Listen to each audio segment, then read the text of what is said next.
On se retrouve dans le bureau de Bernard Laportefray. Bernard, un président heureux. Enfin heureux. Donc tout à fait, d'autant plus qu'il y a un joli doublé là, par rapport au résultat de notre équipe réserve cet après-midi.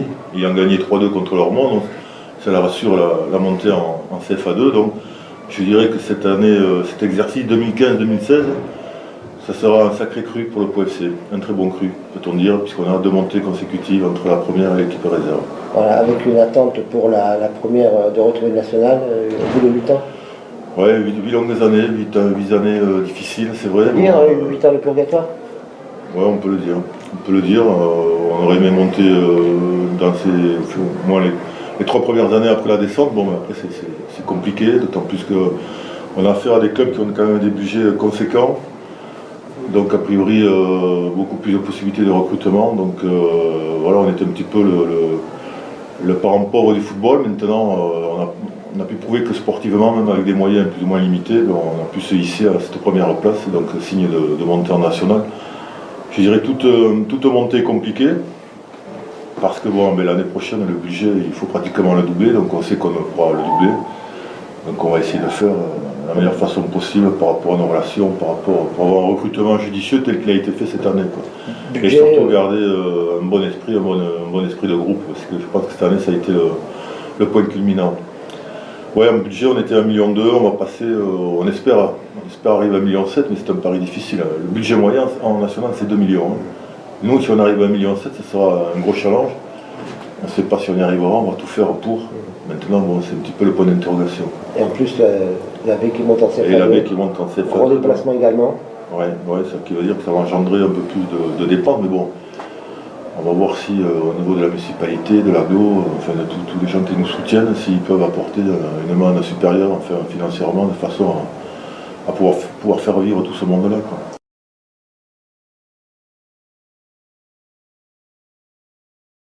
Outre la masse financière, il va y avoir un gros problème, c'est sûr. Problème terrain. Alors, et ça, c'est un gros problème aussi. Il est vrai que quand on voit le terrain cet après-midi, on se dit l'année prochaine en national, en jouant tous les un vendredi sur 2 ici à domicile, ça va être très compliqué. Il va falloir vraiment que ce terrain soit certainement encore plus entretenu, même s'il est aujourd'hui. Parce qu'il faut le bon boulot aujourd'hui. Oui, tout à fait. Ouais, ça, on peut leur en féliciter, mais il est vrai que bon, ce terrain, le drainage a été refait, je crois, il y a 2-3 ans. On a vu hier soir, on se demande, voilà, heureusement qu'il y a eu un drainage, parce que dans quel état serait le terrain s'il y a un drainage. Responsable des sports, je pense qu'il va y avoir des améliorations de fait sur le terrain pour l'excluder, sur le synthétique, mais bon, je ne suis pas trop au courant, je dirais, de la réglementation précise par rapport à une montée en CFA2, mais je crois savoir qu'il faut sécuriser davantage le terrain et je crois apporter des tribunes, je crois que c'est obligatoire. Donc, quid? Mais je pense que là, prochainement, on va en savoir un petit peu plus par rapport à la municipalité concernant ce stade-là. Parce qu'il n'y a aucun autre moyen de repli, quoi. Mis à part peut-être éventuellement pour quelques matchs sur le terrain de Sauvagnon. Mais encore en jouant que l'après-midi, puisque l'éclairage pour le soir n'est pas validé. Ça, c'est valable pour le CFA. Pour le CFA, ouais. Pour le national, aucun terrain demain ne sera, même Sauvagnon n'est plus apte. Parce que national, ça joue le soir, c'est en nocturne. Or, Sauvagnon n'est pas, même s'ils ont un nocturne, il n'est pas suffisamment. Il n'est pas aux normes pour le national. Donc ça va être un combat. Et le mariage de la section? Le mariage, oui, ça se passait bien. C'est pas la section, mais il leur tarde de pouvoir s'approprier en intégralité le stade, ce que je peux comprendre. Et au même titre que nous, il nous tarde également d'évoluer sur notre propre terrain.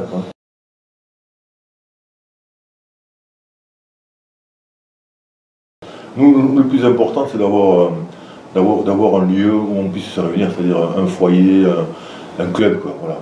Aujourd'hui, ça joue dans tous les sens, sur tous les clubs autour de Pau. On n'a pas de nos propres installations, on ne se connaît pas. En fait. Moi, je sais que les jeunes, je les vois très peu. C'est dommage de freiner une machine qui est en forte progression aujourd'hui en matière de formation. Voilà. Donc demain, si on a l'outil de travail nécessaire, je pense que les fruits, mais d'ici quelques années, peut-être nous permettront de se hisser à un niveau supérieur.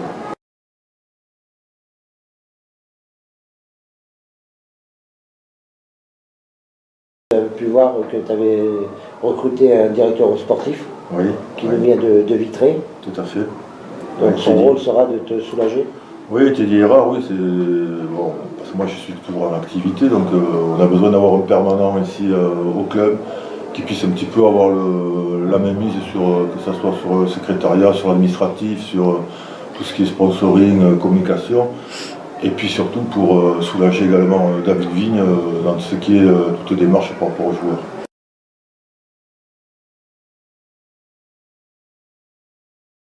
Ça dépend des personnes. Hein. Eh oui, Moi, je vous pose la question. Si, il faut s'y habituer. Moi c'est vrai que j'ai du mal à déléguer, mais bon, ça dépend des domaines. Mais dans le sportif, je délègue parce que je n'ai pas non plus la compétence nécessaire. Déjà, sans vouloir rentrer dans le... Parce que bon, bien sûr, tu ne parleras pas encore, mais il peut t'apporter des pistes sur certains joueurs qui manquent dans certaines lignes. Il connaît énormément de joueurs de niveau CFA national. Là-dessus, c'est un petit Larousse. C'est-à-dire, il a une curiosité, il va...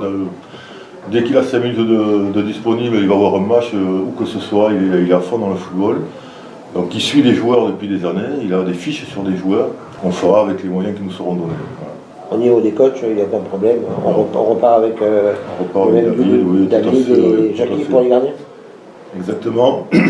Alors, on n'a pas encore discuté, mais bon, je pense que ça se fera dans ce sens-là. Le seul point à améliorer, c'est peut-être avoir un kiné à l'extérieur.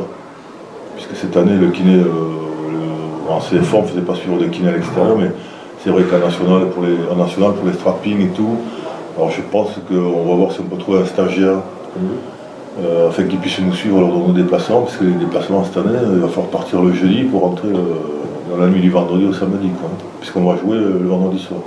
Grosse gestion, logement et compagnie. Non, en matière de budget, les déplacements, c'est plus les mêmes. Mais oui, quand on voit déjà ce qui descend de Ligue 2 et Evian, club qu'on connaît un peu, puisque notre ami Joël le dirigeait il y a quelques années, Paris FC, Créteil. Ça c'est Paris. Voilà, donc après, des bons matchs au Hamon. Non, c'est un championnat intéressant. Après, on va monter à Dunkerque, qu'est-ce qu'on a? Il risque d'y avoir Concarneau. Non, ça fait de forts déplacements. On va à Bastia, Evian Tonon. Ouais, c'est pas la porte à côté. Non, exactement. Voilà. Et un mot sur. On vient de voir un match très important, puisque c'était ce que tout le public Bernard attendait, c'est la montée de la BNCFA2. Ouais. Bon, on a fait une petite interview de Jamal, on a sorti un mec complètement. Ça c'est la preuve qu'au niveau des jeunes, il y a de la qualité. La qualité, et cette qualité, bon, j'espère que poussée encore par les 17-19 ans, à un certain moment, comme je disais, bon, nous permettra de gravir encore quelques échelons. Avec des personnes entières au club, des garçons que ce soit Avella, que l'abbé. Ce qui est bien, c'est qu'aujourd'hui on fonctionne avec des gens issus du club, que ce soit David Vigne ou Jamel, c'est des purs produits. Et ça c'est rare, on va dire. C'est rare et ça fait partie des clés de la réussite, certainement. Et puis avec au niveau des joueurs, garçon, un peu le grand frère de tout le monde, Jamel. Oui, mais Jamel, c'est un supérieur, Jamel.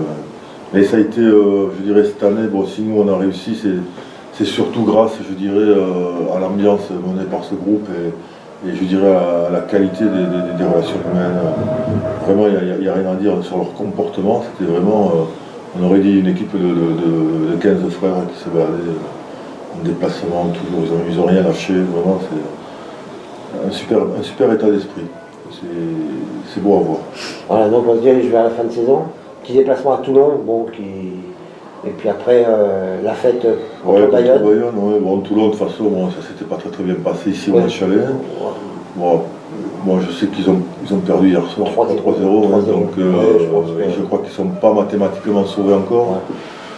Il faut s'attendre à un match difficile à Toulon. Après, si on perd à Toulon, nous sachant que la montée est assurée, on ne va pas se gargariser là-dessus.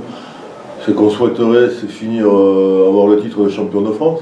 Mais ça, on ne le saura que malheureusement à la dernière journée. Il se fait au point, c'est ça?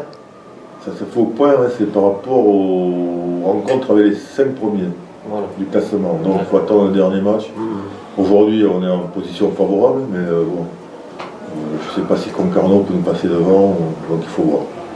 Mais ce serait un bon point de remporter ce titre-là. Disons, ce serait la cerise sur le gâteau, comme on dit. Voilà, et puis mais pour la saison prochaine, le PFC, c'est le club dans le Béarn en national. Ouais, on devient le deuxième club aquitain. Aux portes de la Ligue 2. Et ce qui était intéressant, oui, d'une part, c'est vrai que pour aller en Ligue 2, le national est un passage obligé.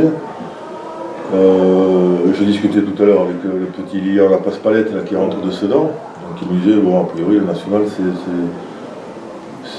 c'est pas un niveau vraiment au-dessus c'est au-dessus du CFA. Il me dit, il ne faut pas s'attendre non plus à un championnat très très dur et très serré. Hein. Il m'a dit, la plupart des équipes que l'on a rencontrées, à part Strasbourg qui était au-dessus, et certainement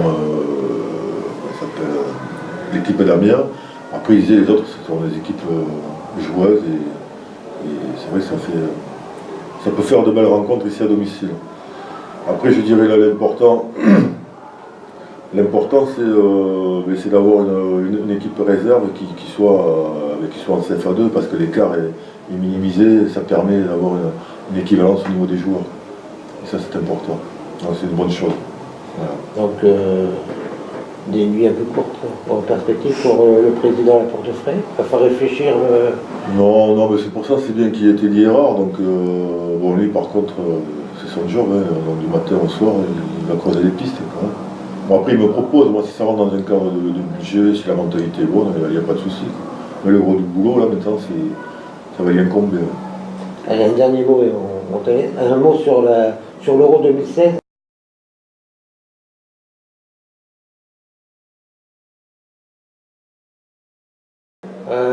La liste de la Dèche. Moi j'aurais mis Ben Arfa. Voilà. Après bon, voilà, ça va partir, je ne suis pas sélectionneur, mais je dirais surtout vive la France. Voilà. Vous pensez il y a des chances? Ah oui, à ce niveau-là, oui, bien sûr. Oui. Non, il y a une bonne équipe, hein, des jeunes qui ont envie, pourquoi pas. Bon, puis on a Griezmann qui est en plein éclat. Non, moi j'y crois. Oui. J'y crois, ça serait bien en plus. Alors, ça redorerait un petit peu le football français, ça en a besoin. Si tu permets Thierry, j'aimerais revenir au match qu'on vient de voir. Les dernières minutes quelque peu stressantes. Oui. Qu'est-ce qui se passe dans la tête à ce moment-là? On a peur de l'égalisation, surtout sur le dernier corner, ou qu'il y a eu un ou deux coups francs, un ou deux corners. Bon, le gardien a bien sorti les ballons, puis le dernier, même sur la dernière intervention, il a fait un très bel arrêt dans sa surface sur un corner. Donc on a peur de prendre le but. Puis après pour tous ces jeunes, bon, on s'est dit ce serait dommage de leur priver d'arriver aussi près d'une montée et de la rater. Quoi. Donc c'est vrai qu'on pense à eux avant tout. Donc c'est un pari gagné. Tout à fait. Merci. Merci. Bon, dernier mot, moi qui connais bien Bernard, je sais qu'aujourd'hui c'est un homme, voilà.